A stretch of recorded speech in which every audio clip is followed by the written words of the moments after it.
All right, welcome to our Respire book launch. This is our Black Male Anthology, and we are here and rocking and rolling with our Respire Kingpin authors. I'm Dr. Kimberly Ellison, known as Dr. Sparkle, and when I tell you today, we are here and ready to share stories, our journey with you all today. I hope you all are ready.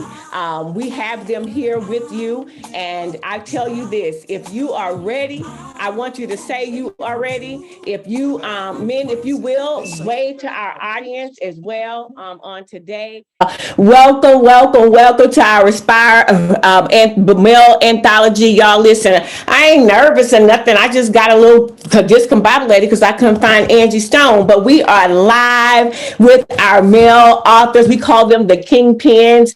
If you will, y'all, would y'all just say, hey, y'all can come off mute. This is your book launch. I want you to meet our authors and give you an opportunity to connect with them and hear their stories. So before we get started in introducing our authors, I just wanted to share a little bit about Respire. Respire is the first male anthology. Wait a minute. It's the first Black male anthology. Stories that have been compiled of hope, courage, and strength, where these men have come to share their stories on how they recovered during a time of difficulty, or how their hope and their courage and strength was challenged, but yet they continue to persevere. And in their persevering, they were able to share their story with others that's going to help transform and change someone else's life. And so with that, you have our authors. I want them to introduce themselves, and we'll start with Dr. Stacey Robertson. If you will, share with our audience just a little bit about who you are, and we'll learn more as we get deeper into today's book launch. Okay, but right now, just introduce yourself and tell them where you're from again, and we'll get into the book a little later. All right. Thank you, Dr. Ellison. Hello, everyone. My name is Dr. Stacey Robertson, and I am from the Twin City of Texarkana, Texas, born and raised. And I am currently living my home now is Atlanta, Georgia. And so I am a program coordinator for Google Scholar Academy at Clark Atlanta University. And it is a great day today. All right. Thank you, Dr. Robinson. Again, Dr. Adrain, if you will. Hello, good evening, good afternoon, good morning. I am Dr. Adrain Archery. I'm originally from Jamaica, been here in the U.S. Since some time now. Attended college in Atlanta, Georgia, recently relocated to Orlando, Florida. I currently serve as the Dean of Students at a local charter school here by the name of Ivion Charter School of the Arts. Looking forward to having a wonderful evening. Thank you all for attending. All right. Next, we have Dr. Christopher Green. Hello, peace and salutation to everyone. I am Dr. Christopher Green. I bring greetings from Hollywood, Florida, where I was reared at. I currently reside in South Carolina. I've been in South Carolina now for over 20 plus years now, so I call this home. Currently, I work at the University of South Carolina, where I serve as the Director of Recruitment and Admissions. And also, I am the founder and executive director of a mentoring program here called Open Mind Mentoring. If you can see back behind me, is where we work with young males ages 11 to 18. Been doing this for about 10 years now, and just excited about what we're doing and excited about how we can make an impact in the lives of our young people. All right. Thank you so much. Next, we have Pastor Trinidad Jordan Jr. Hello, everyone. How are you all doing? Hope you're well. My name is Trinidad Jordan Jr. I am from Chattanooga, Tennessee. I am not only am I a pastor, but I'm also a business owner and a business called Nay Jordan Enterprise. I don't have to tell you where Nay Jordan came from. Trinidad Jordan. And I'm also within the business, we have a component called Story to Message, where we help individuals, businesses, and organizations share their messaging in a compelling way through storytelling. And I'm excited about that. Not only am I a business owner and a pastor, but I'm a father as well as a husband. That's the best position I could ever have. And I'm excited to be here with you, brothers, and to share our stories. I'm excited to hear what our stories have to say to the world. I'm excited, y'all. Y'all have to calm me down, okay? Because I can't wait till you all to connect and hear from our kingpin. Next, we have my brother, Rory White, if you will. Introduce yourself. How are you? My name is Rory White, and I'm from Dallas, Texas. I currently reside in Duncanville, Texas. I have a lovely wife by the name of Heather and 3 lovely kids. I am a private protection officer. In other words, I protect people. And I am also a personal trainer. And I work with athletes in reaching their goals to reaching that next plateau of athleticism. So that is what I do, and that is what I am.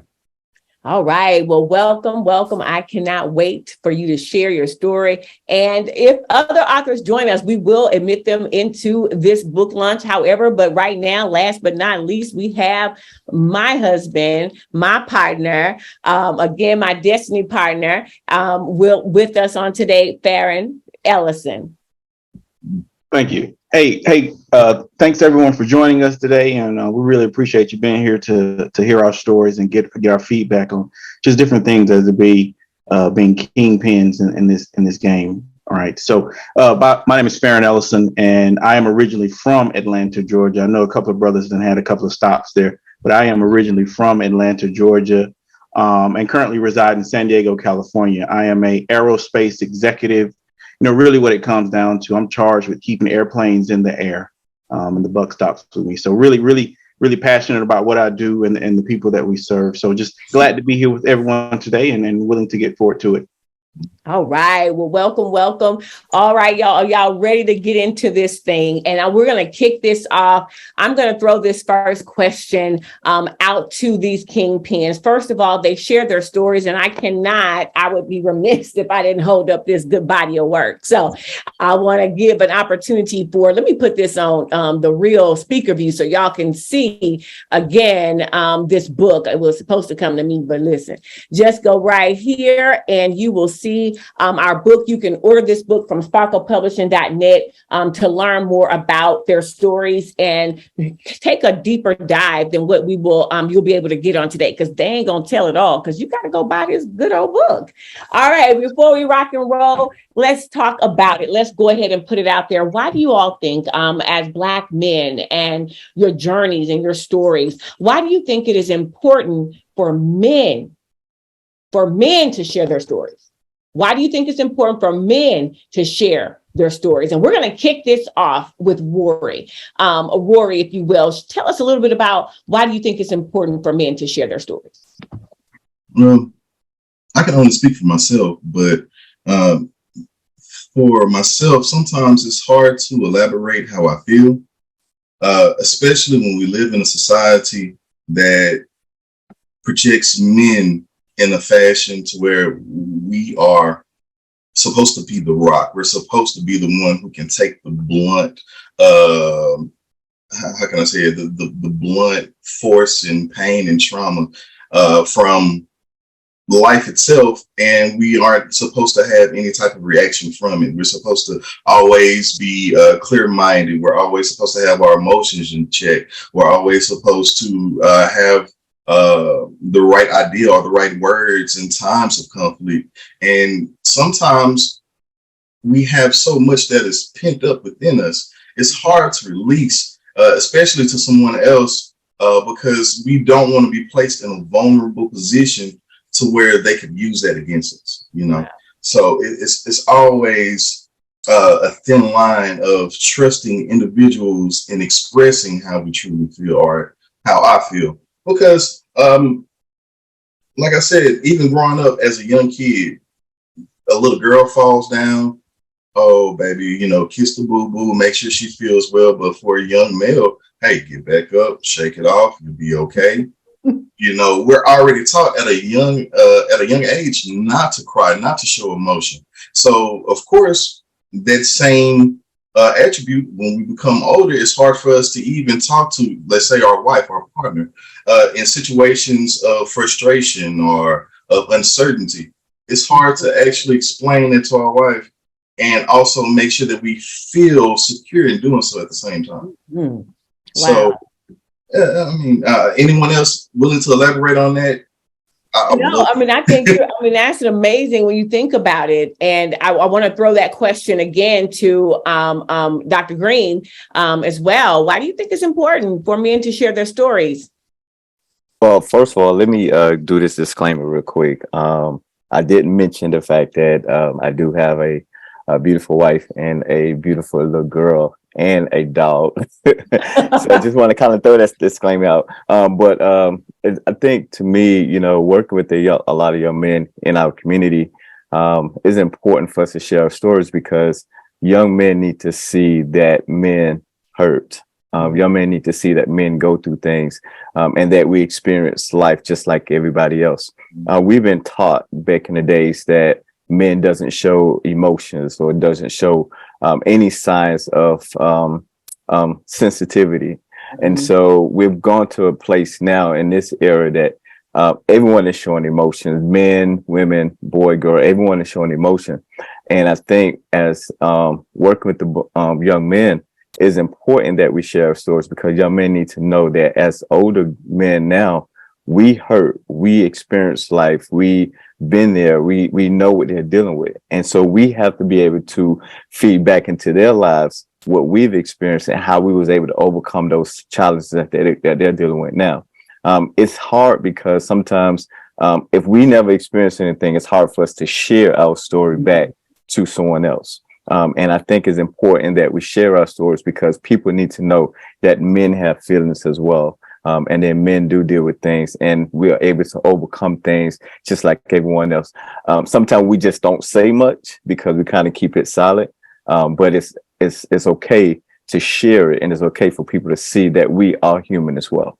No, I agree. I mean, y'all listen, the Kingpins are killing it right now, because when you talk about stories, I've shared with the Kingpins, but also other authors and those that I come in connection with as far as publishing stories. Stories are the way in which lives are transformed. If you think about any genre a book that you've read, or even if you think about biblically, when we read the stories in the Bible of those who lived, and whether it's the disciples, whether it's Jesus, whether it was Mary, whether it was the woman with the issue of blood, no matter what, we read stories that help transform us. And these stories are the things that we grab onto, and it gives us hope. And so with that, I want to throw that question to Farron as well. How important is it for you to share your story so that it can impact others? Yeah, thank you for that question. So, sharing your story is new for me, right? It's not something I'm used to doing, not something I'm accustomed to doing. But I was talking to a good friend right before we got into writing this book, and we were just talking, and he said, "Hey, he just asked me about something about just me, and was it something I was real proudful of?"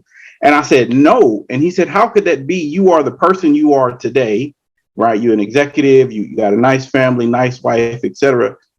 I would have never imagined that you would have had the past that you had with the result that you have today."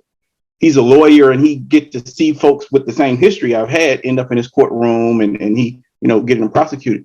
And it dawned on me at that point, I do have a story to tell. It's important for me to tell it.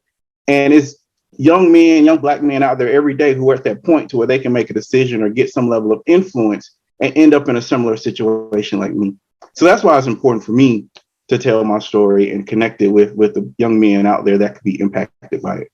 Wow. And that's true. And thank you for being transparent, because oftentimes we don't feel that our story is big enough, or we don't feel that our story, like, wow, who can it really help? And so I think that helps us to better understand, no matter what we're going through, there's someone else who can relate. I want to then now take it to Dr. Adrain as well. Which part of your journey did you choose to talk about in Respire, and why did you choose that part? The journey that I spoke about was, being able to attend college, being able to graduate, then not necessarily knowing what would come next, and, reaching out for help, and then not necessarily getting the response that I thought I would as a Black man trying to, go back to Jamaica to help make a difference. But I'm very thankful for the response that I did receive. It was difficult over the past couple of years, but because of those decisions, I was able to, take it with a grain of salt and keep it pushing and, be resilient. And it empowered me to be who I am today, and understanding that nothing that I want to achieve in life will be easy. It's going to, take some struggle. And, the sweeter the battle, the harder the battle, the sweeter the victory. So, Wow. that's basically it for me. That's basically all I spoke about. We expect for the journey to be easy, but it's not going to be easy. But once you understand your mission and your purpose, and if you fail, you got to keep going and keep going.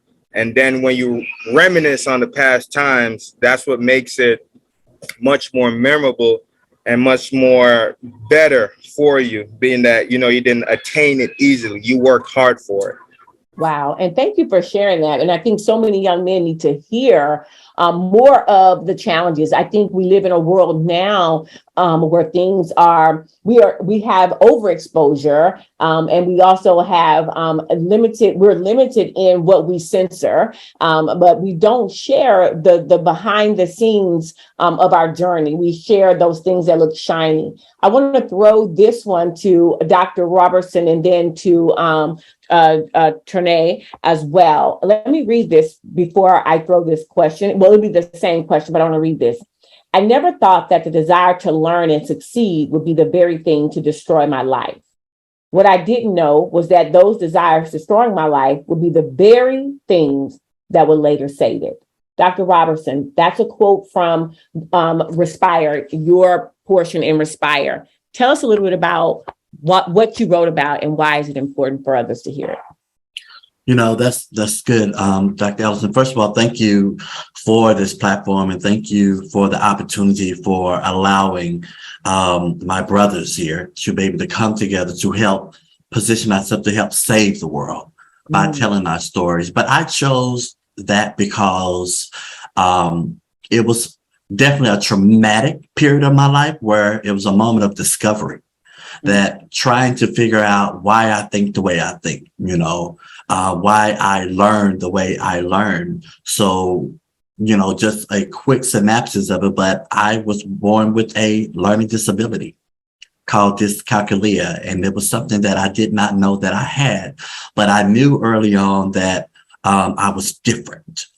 And I didn't know what that quite meant, but it took going through that period, that educational journey, to know and to discover that's what it actually was. So I wrote about this in the book simply because I wanted to be able to empower people to know that you know yourself. Even when you think you don't, you really truly know yourself. And when you know that there's something wrong or something to be aware, please lean on that, because that very thing could be the very thing that would empower others and that would educate others about that very thing. And so I speak about an unknown learning disability, that what I thought was something that was hurtful ended up being something that really, truly saved my life. And now I get the opportunity to share that moment with others.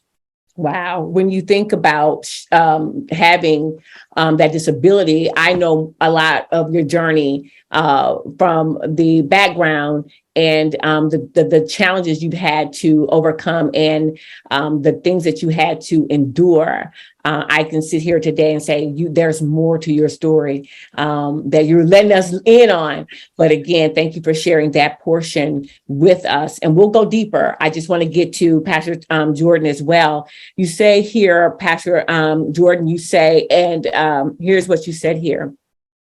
My dear brother, I don't know who you are, but I know you are needed. We are needed, and we need each other. It's interesting how God works. I believe my story was not only meant for the world, but it was meant for you. All I went through, all I've endured and overcame is not different than the challenges you face. I challenge you, brother, to know your worth, live in it, and know who you are.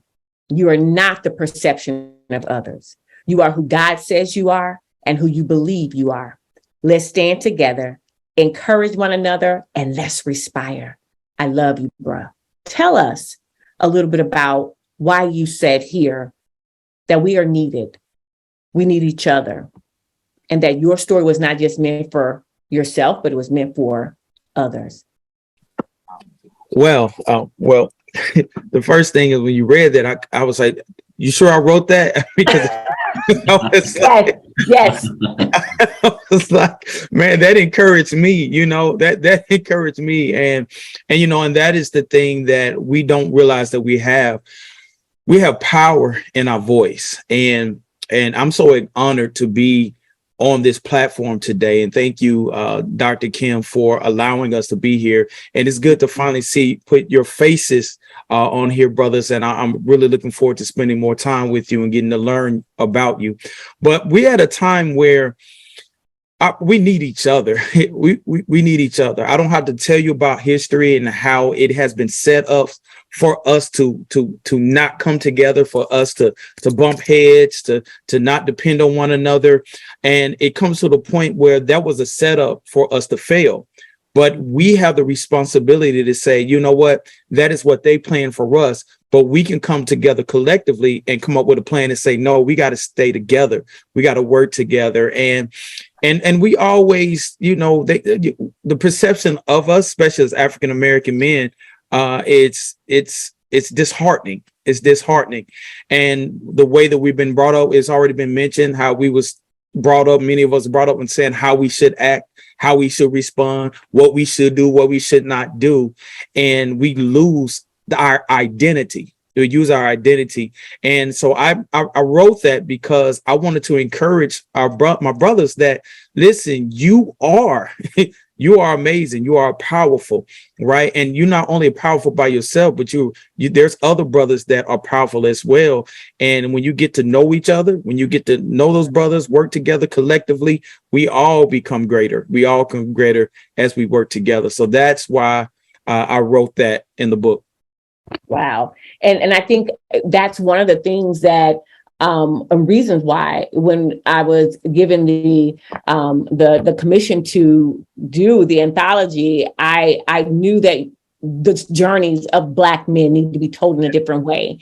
We are said, I can't breathe. And that's how Respire actually came about. It was I can't breathe. When really the truth of the matter is we can breathe again. And there are some things that have knocked us down culturally, but as Black men, it's knocked you down, but it has not knocked you out. And sometimes the narrative makes it look different than what the truth of the story is. So I needed the kingpins to share the truth and change that narrative. And I want to jump to Rory as well. Your chapter is called I Am King. And you talk deeply about what your journey has been to your family. And you talk deeply about someone who was very close to you. And you, again, as a mentor and as an uncle, as a brother and a son. And so if you will, I don't want to give it all away, but this is the book, launch and release. But if you will, tell me a little bit about the journey of you and I Am King that you commissioned young men such as your nephew, and how important is that for you? Well, as far as what I do, and basically who I am as a person, I'm always being that steady hand, so to speak, when it comes to like my children, my nieces, nephews, athletes that I train. I'm that steady hand. The reason why I wrote and Respire, it pretty much stems from the murder of my nephew back in 2019. What many people don't know is that in Dallas, Texas, violence, especially gun violence, has been so, I guess, increasingly, the word I want to say is increasingly damaging, I would say, when it comes to the Black youth, especially in my old neighborhood, that there were over 200 victims that year.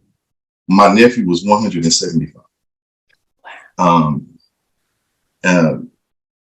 it really it hurt me. It hurt my sister, which is my nephew's mother, my mom, my grandmother. It was just so much pain that stemmed from it, because it was a situation to where you know that you're trying to guide a young man down the right path, but due to his internal issues, he's still, yearning toward the street. And I'm, advising him that, there's a different way. There's another way. There's a better way. But sometimes, you can't reach everyone as much as you want to, as much as you try to. Everyone won't be receptive. Unfortunately for my nephew, that was one of the situations that happened. What a lot of people don't know is that 4 hours before he was murdered, I spoke with him and I pleaded with him. I begged him to let him know that, hey, you are loved. Whatever frustrations that you may have, any voids that you may have, they can be filled with good things if you allow it. Sometimes we try to chase a certain image of ourselves because we don't know who we truly are. My nephew was trying to chase an image so that he could be received in a certain light. But when I tell him, God has already placed that within you, people gravitate to you just because of who you are, not because of what you think you need to do. And from that situation, it made me want to not only just write to reach someone else, but I had to get that off my chest. Wow. I had to get it off of my heart, because just as much as I try to be a guiding hand, a sturdy hand, I know where I came from too. And see, situations like that, it kind of stem up those old, those old feelings. So like I said, you have to understand who you are, because sometimes even if you are in a place of prestige, and if you don't understand that place, who you are now, sometimes you can revert back to what you knew. That's it. That is true. And I thank you for sharing that, because right now, you all know, like, yeah, we're y'all kingpins, you're men of Respire, but our young men and our young Black men of color are going through, they are hurting. They don't have an outlet. They do not have enough mentors. They do not have enough sponsors. They do not have not necessarily father figures, but they don't see that cultivated within their close environment. They can see it on television, or they can hear it in someone else's story, but they'll say, it's not mine. I didn't have that. How is it that through your story and through the work that you do, and I want to ask this to you all, and I'm going off script because that's what I do. I want to reach you all where you are. And when we talk about Respire, it's supposed to be a safe place, right, for men and to bring encouragement and mentorship. How is it, Theron, that you can bring mentorship to other young men now? How is it that your story and through the work that you do and just who you are, how is it that you can mentor, and what would be a commitment to mentor other young Black men? Yeah, thank you for that question.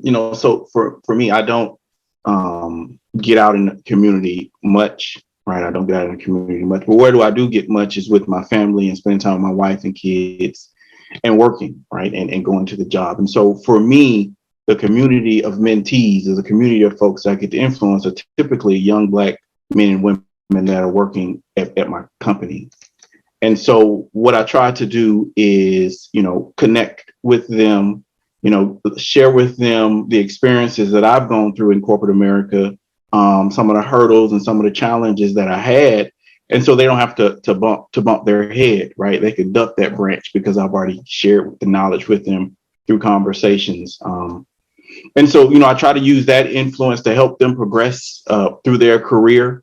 And I do that intentionally. I share this story with them. I do that because there were times that folks that look just like me looked me straight in my face and said, I'm not going to help you, right? For no rhyme or reason. But I'm not going to help you. And I don't want to be that Black leader on the other side of the table that shares to another Black man or Black woman that I'm not going to help you. So that's how, me leveraging experiences with my job and leaning into those individuals that have similar paths that I sharing with them, communicating with them, removing roadblocks and hurdles so that they don't have to do it. So thank you for sharing that. I think when you look at Respire, we have to reach. And I was going to say, you said, I don't get out in the community much, but I would combat that as, the misses. And I can run down some ways in which you reach out to the community, but I'm going to let you, that's where you do have a lot of impact. And I honor that space that you walk in as well to make a change in that particular environment. So thank you for sharing that and continuing to impact our Black men and women in that way. If you will, Dr. Green, what ways in which do you mentor? I know you talked about your organization. What are you doing, and how is it that you're really intentionally reaching our young Black men? So, as I mentioned before, we've been in existence for over 10 years.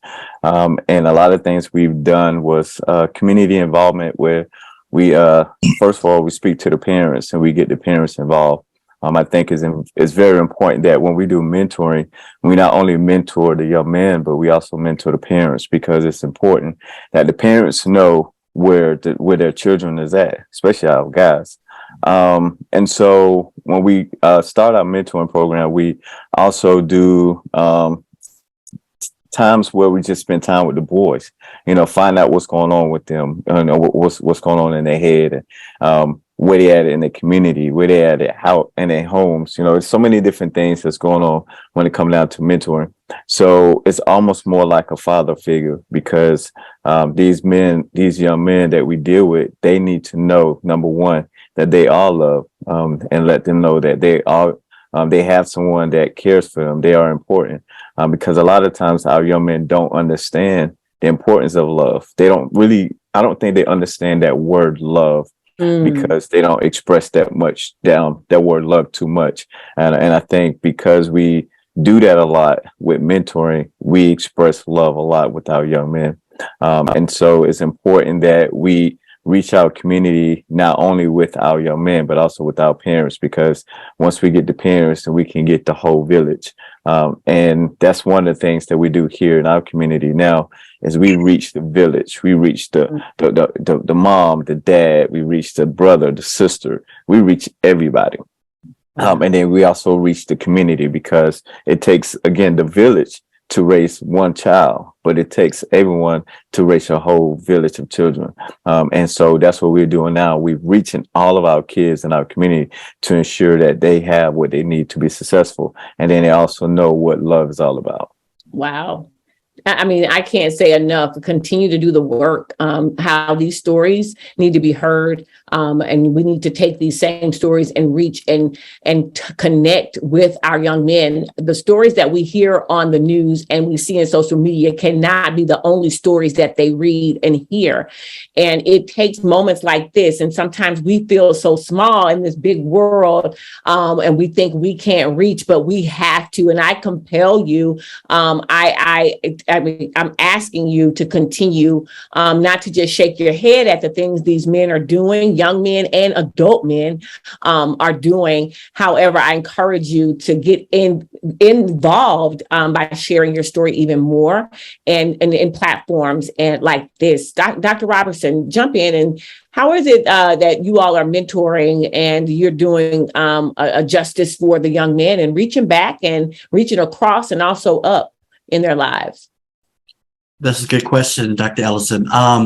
Well, mentorship is a major part of my life, I can say. In 2016, I was fortunate to be a HBCU All-Star White House Ambassador, having the opportunity to represent Clark Atlanta University at the White House and to be able to carry the White House seal for a year, right? And in that journey, I was fortunate you have to push a federal policy, and I chose campus safety and security. By doing so, I was able to create a program called the Think Safe Ambassadors Program. Mm-hmm. And I'm very proud to say that we're in our 5th season, but I made this organization to be centered around Black males, primarily incoming freshmen, and proud to say today that over 150 young men have come through this program. And to know that I was fortunate to be able to share the story that I'm sharing in the book of Respire. They know that story, and I'm able to teach them the power of being different and to help recognize what is their superpower so that they can be major forces in the world and to do things that will challenge the world to see things through their view. And so I say that to every guy, every young man, every adult male who is listening and watching us on today. I implore you to go out and be that mentor. The more I believe that with these young men, that the more they know, the more they will become, and they will become what they see. And so when you share your stories, when you be that person, if you do that thing right, their aspiration will become greater. Wow. Wow. Thank you. I want to, man, I tell you, we can cut all day, but we ain't got but a good old hour. Okay. We are 28 more minutes. And I'm just like, oh, we're just getting started. But I want to ask Dr. Adrain a different question here. When we think about the journey, and you talked about your country, your home country, where you're from, and the importance and significance of that. What was a turning point for you? We talk about your story in Respire, what was a turning point when you were like, you know what, I do have to dig deeper and have a greater sense of strength and hope and courage for your journey? As it relates to my story and knowing what I aspire to be and why I aspire to be that political figure, is just, being able to live that experience and knowing that others should be able to experience something different. The experience that I talk about specifically is the educational experience in Jamaica. Just being in Jamaica, being here in America, it's like night and day.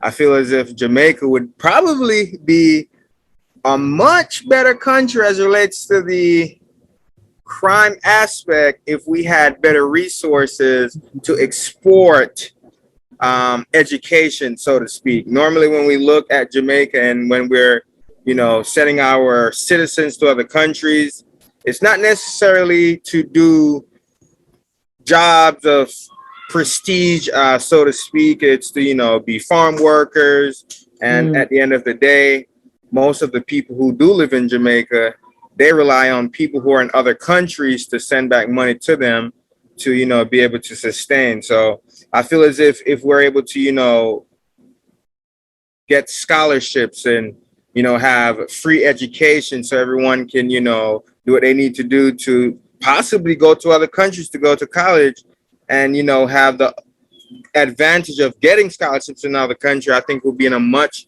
better position. It's just disheartening that even most of the students who do have the capacity to go to college do not go to college because they can't afford it. So that's just basically where I'm at with my educational background, sociology as well, my bachelor's in how I look at the social problems. I think education is what is crippling the country, and we definitely need to make some changes to ensure that people aren't necessarily looking at criminal activities to, see a way out. A big thing in Jamaica right now is scamming. And when we think about scamming, they're trying to gain a source of income.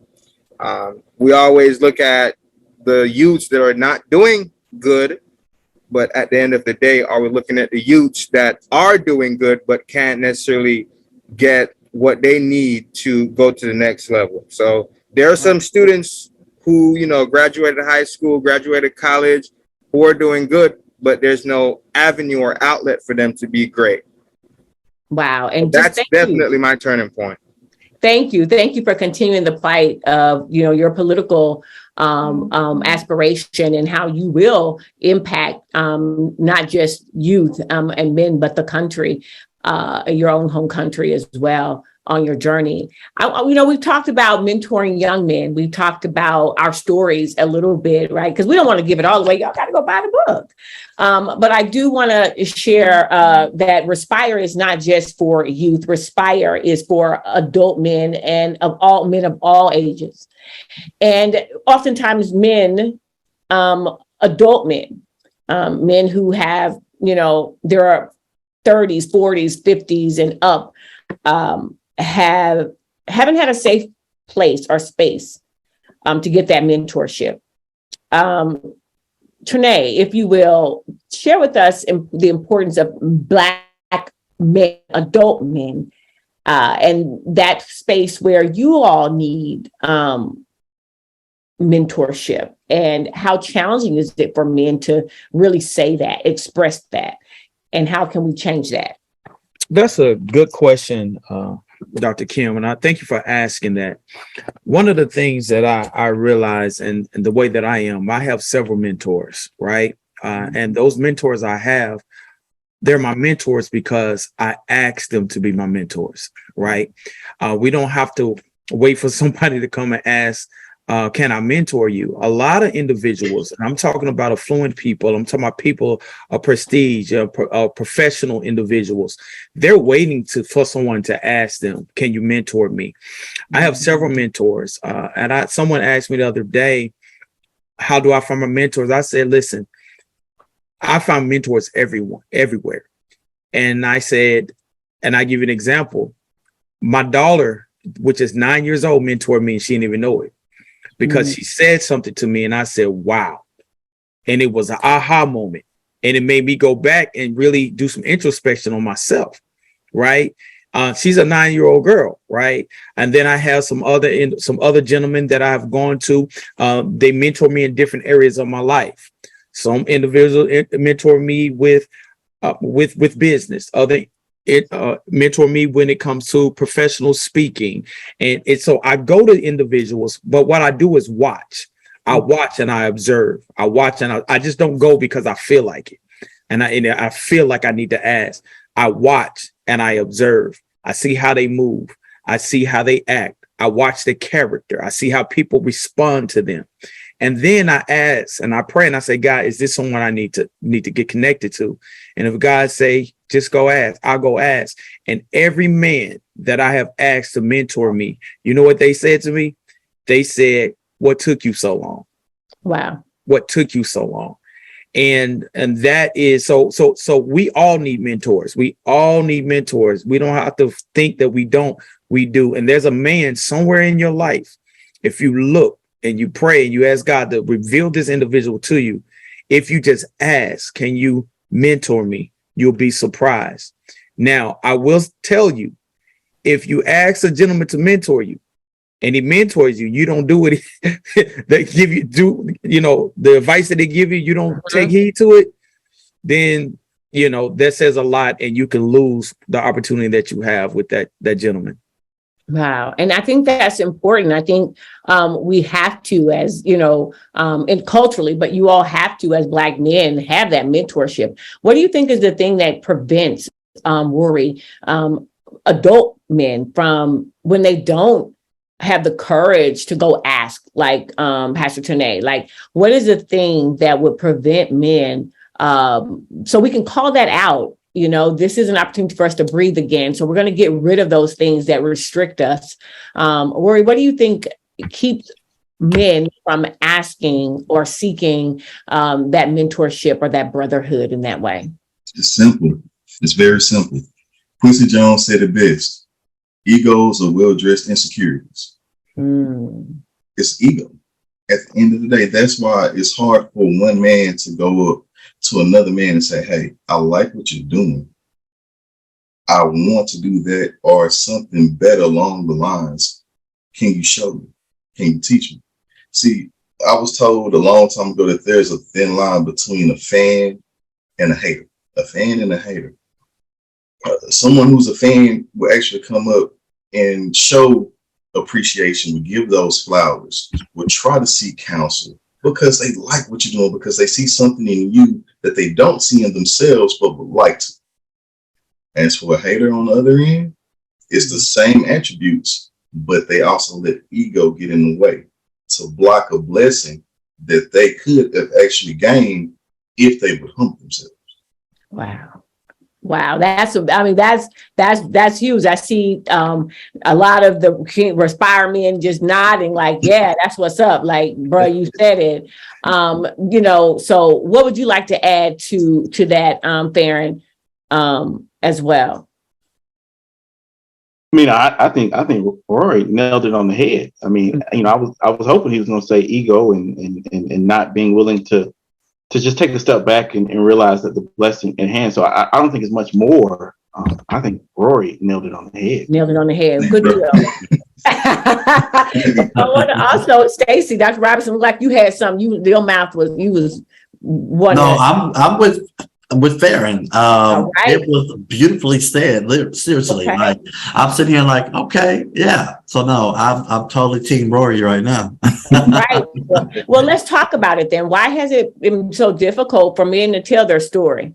When we were, if I can be all transparent, seeking men to share their stories with Respire was like pulling teeth. And this is, a major opportunity. I thought men would just be like, absolutely, I want to help another man. But I had to call the cavalry to the soldiers to help me continue Respire and not give up. And like my heart is like fluttering right now because I wanted to give up. Heather, who is a partner with Sparkle Publishing as well, who was very instrumental. She's Rory's wife. And we many times I told her, I was like, I can't give up, but I feel like giving up. And she reminded me, if God said do it, you can't give up. It was hard. Then I called the cavalry. I called my good old best friend from childhood, Dr. Robertson, and I said, I need to really tap into in your network and into the world that you live in with other men as it relates to mentorship and education. And he came through. So I want to ask you all, what's the hesitation? I'll tell you this, people kept saying, are you going to do another one? I'm like, it almost killed me to get the first one out. But I want to know from you all, what you think is the hesitation or reservation about men sharing and being vulnerable, sharing their story to really help someone else. I would like to say something. Mm-hmm. Rory? Yes, I'm actually trying to make sure I formulate it right. Oh, okay. Being transparent is a hard thing to be. And I know for a lot of men, being that transparent is a hard thing to do. Mm. Only because there are a lot of things that they hold within themselves that they feel that if I let this out, how will people look at me? How will people treat me? Will I still be received the same way? So when you are saying that, hey, I'm going to put it all out for people to see, you have to have some type of reassurance within yourself, knowing that regardless what's said or regardless what anybody else think about it, I don't care. Wow. I'm going to let my words speak. And sometimes we have to get over that fear. And it boils back down to what God charged men to be in the first place, strong and courageous. Mm. And I think being transparent, you have to have a certain strength to say, you know what, I want to let my words help someone else. And I don't care if someone say that, oh, that don't make sense. Or why are you, in a panel? You know what? Let me even go back. I'm sorry. I told my aunt that I was going to be writing in this book, and she saw all the prestigious men that's within the book, doctors, executives. She said, well, did you win a contest or something in order to be placed into that? I'm like, excuse me? Like, you think I did not have the mental fortitude in order to write and share my story? So that's the thing. See, sometimes they will let fear, because of a situation like that, not to bring out what God is telling them to pour out and reach other people. because of that insecurity of like, I don't know if I'm enough. And what God is saying, especially through Respire, is that we are enough. We're more than enough. And we can help so many others if we get over ourselves. Right. Yes. If I could say something, Doctor, one of the things that that keeps men from sharing their story is this word called vulnerability, right? Vulnerability. It's hard for men to be vulnerable. Okay. And when you talk about vulnerability, basically what you're saying, I'm going to be so open that I'm opening myself up to be scrutinized, talked about, judged, looked at totally different. And we're scared to do that. But what we have to understand is that those that you're worrying about that would scrutinize you, they're going to scrutinize you simply because they're embarrassed about their own story. Right. Right. And what happens is we be so focused on people we assume that want to hear our story, going to talk about us. But what we're doing is so unfair because we're leaving out the individual that needs to hear our story. Vulnerability creates credibility. Right. Wow. Men want to be credible about our life, our story, what we do. And if you want credibility, open yourself and be vulnerable and transparent, and you will be surprised at how much credibility you would get simply because you was willing to be vulnerable, right? And that is what we have to do. We have to be vulnerable. Maya Angelou said this quote. This is one of my favorite quotes she ever said. She said, "There's no greater agony. There is no greater agony than bearing an untold story inside of you." And brothers, we keep quiet. We don't want to be vulnerable. We don't want to be transparent. And we are suffering in silence.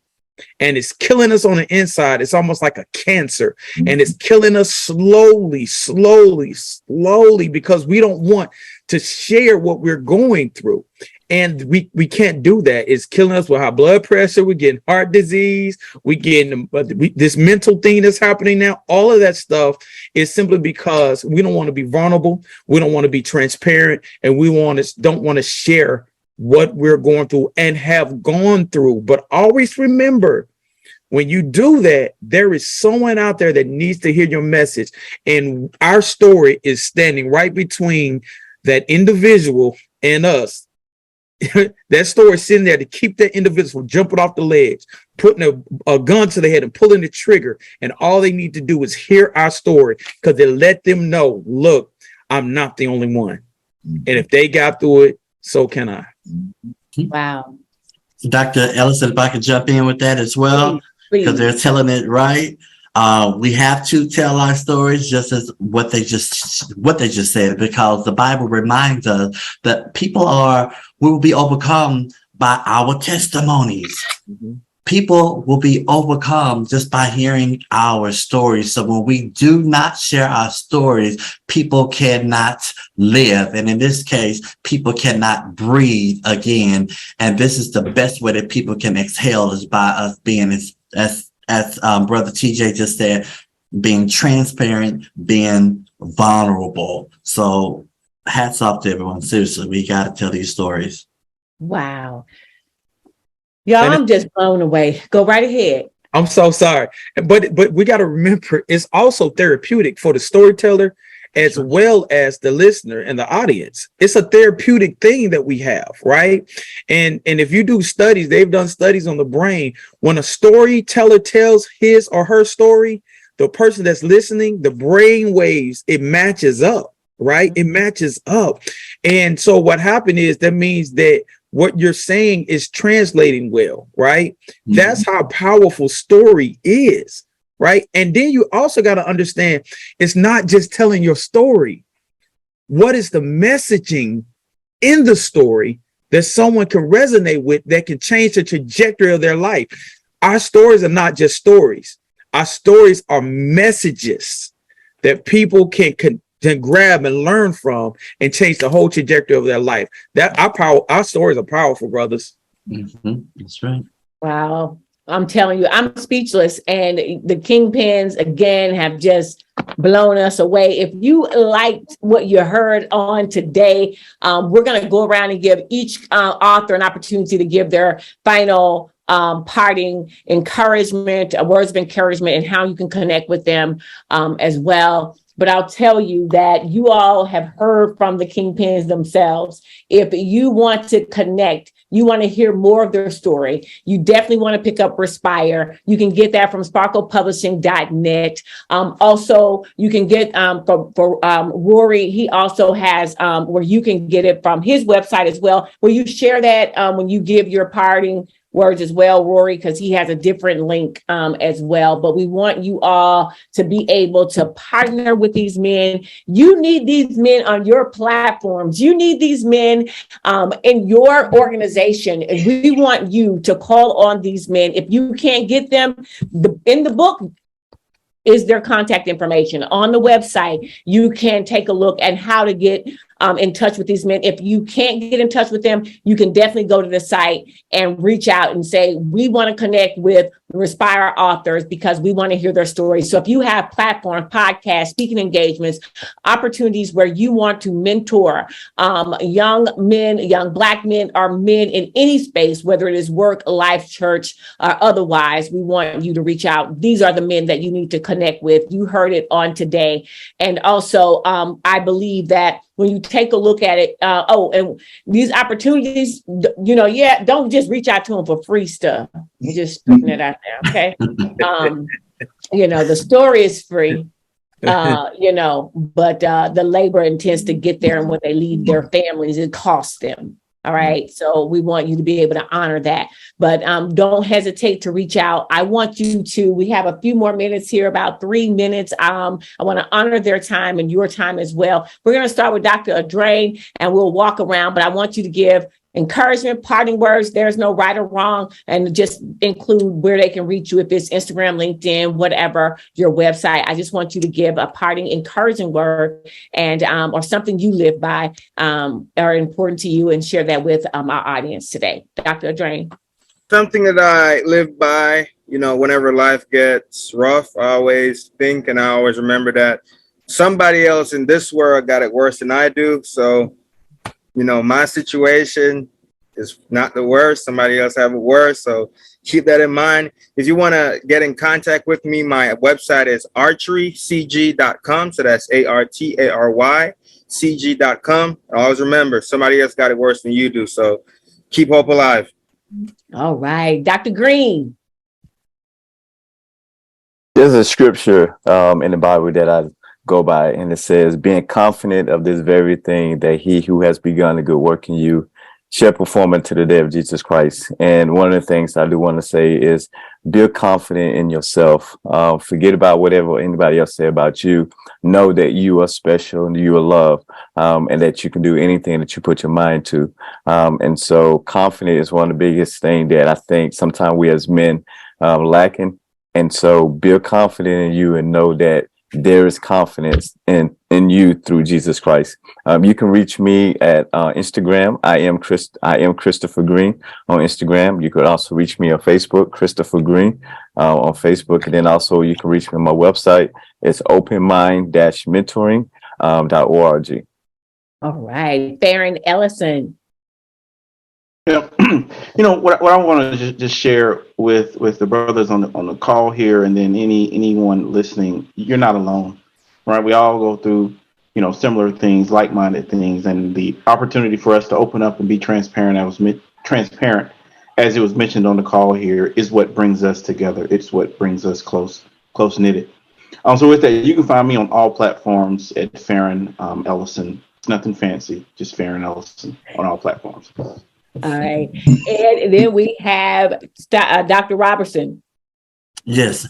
Margaret Collins, American educator, she once quoted that education is painful and is not gained by playing games. So that means whatever you're looking to accomplish in life is going to hurt and it's going to cost you something. So be willing to endure. So with that being said, the way you can contact me, I am on Instagram, The Real Stacey Robertson, on Facebook, Stacey Robertson. If you're going to contact me through email, it'll be Dr. Stacey Allen Robertson at gmail.com. All right. And Rory. Two things. One, Sun Tzu wrote, for For the one who knows themselves and know their enemy, they will always be granted victory.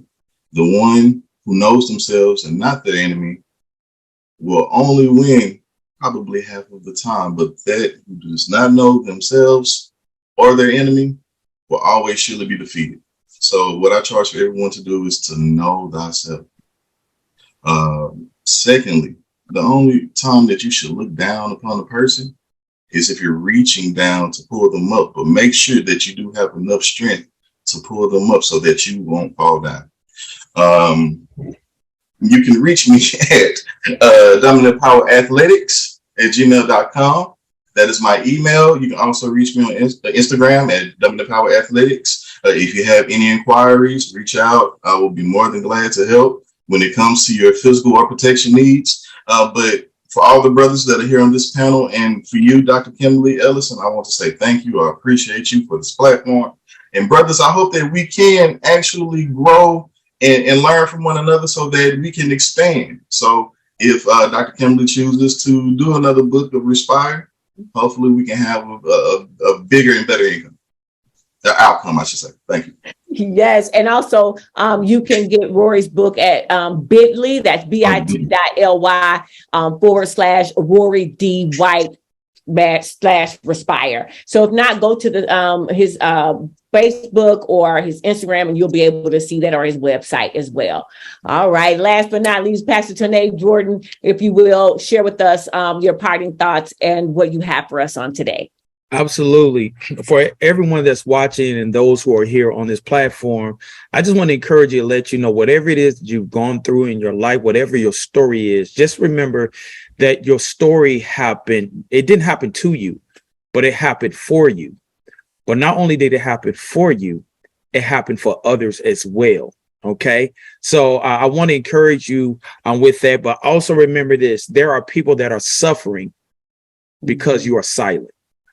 All right. They're suffering because you are silent and you're not sharing your story.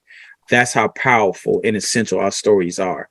My name is Trinidad Jordan. You can catch me on all platforms at Trinidad, Ternae Jordan, JordanJR. Right. And then also you can contact me at Trinidad at storytomessage.com. Trinidad, Ternae at storytomessage.com.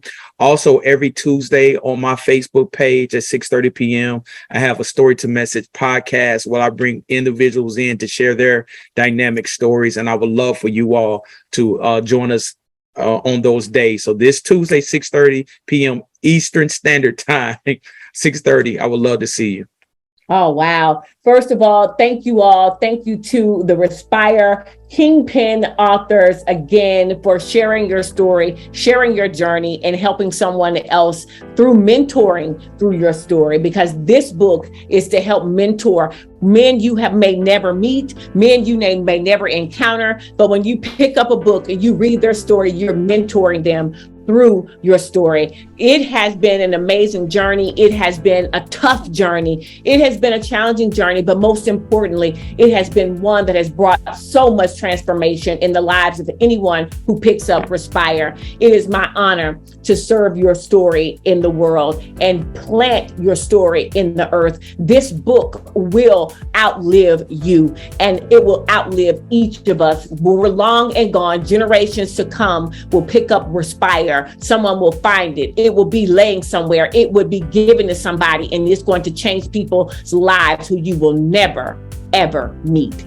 So again, thank you. Thank you to the Sparkle Publishing team, Heather White and Christy Staples as well for taking this journey. Thank you, Dr. Robertson, for your partnership in compiling Respire. And thank you to each Respire author for joining and taking, when I say giving me an opportunity to share your story, trusting me to carry your story with integrity into the world. Again, thank you. It has been an honor, and I'm grateful that I walked this thing all the way through to see it right now. So again, thank you all. If you want to reach our authors, go to sparklepublishing.net. Send us an email to connect with them. Please let us know, and we will contact them, and you all will make this thing happen. But on tonight, it has been great. This concludes our virtual book launch for Respire. Again, the Black Male Anthology.